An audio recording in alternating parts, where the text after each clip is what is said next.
आज हम एससी वर्मा का chapter 4 topic 4, 5 and 6 nuclear force, weak force and scope of classical physics animation और visualisation की हेल्प से पढ़ने जा रहे हैं।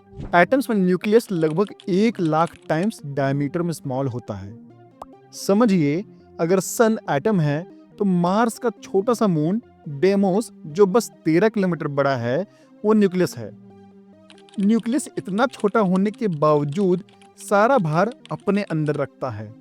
न्यूक्लियस के अंदर प्रोटॉन्स होते हैं जो पॉजिटिव चार्ज होते हैं और न्यूट्रॉन्स होते हैं जो चार्ज नहीं होते। हीलियम एटम का न्यूक्लियस जिसमें प्रोटॉन और न्यूट्रॉन होते हैं वो बहुत ही स्टेबल होता है, यानी बिना इलेक्ट्रॉन्स के एग्जिस्ट करता है, जिसे हम अल्फा पार्टिकल भी कहते हैं। लेकिन ये कैसे पॉसिबल है कि दो पॉजिटिव चार्ज्ड प्रोटॉन्स न्यूक्लियस के अंदर बंधे हैं? ये आपस में रिपल्सिव कूलॉम्ब फोर्स लगा रहे हैं, फिर भी न्यूक्लियस तोड़ के बाहर नहीं जा रहे। ग्रेविटेशनल फोर्स इतनी कम है कि ये कूलॉम्ब फोर्स को डोमिनेट नहीं कर सकती। आंसर है न्यूक्लियर फोर्स। ये फोर्स न्यूक्लियस को बांधे रखा है और बहुत ज़्यादा स्ट्रांग होता है अगर दो पार्टिकल के बीच की डिस्टेंस 10⁻⁻15 से कम होती है। वीक फोर्स के बारे में हम इस चैप्टर में नहीं पढ़ेंगे, इसे बाद में हम डिटेल में समझेंगे।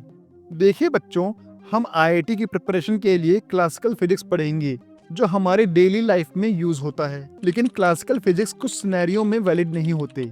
जैसे अगर पार्टिकल्स की डिस्टेंस 10⁻⁻6 से कम होता है तब क्वांटम फिजिक्स वैलिड होती है, और अगर हम पार्टिकल की स्पीड को लाइट की स्पीड के कंपैरिजन में लाते हैं तब रिलेटिविस्टिक फिजिक्स वैलिड होती है। इसलिए इन दोनों क्राइटेरिया के बीच की चीजें ही हमारी डेली लाइफ में वैलिड होती हैं, जिसे हम आने वाले चैप्टर्स में पढ़ेंगे। अगर आपको ये वीडियो पसंद आया है और आप आईआईटी की फिजिक्स को फील करके समझना चाहते हैं तो चैनल को सब्सक्राइब जरूर कर लें।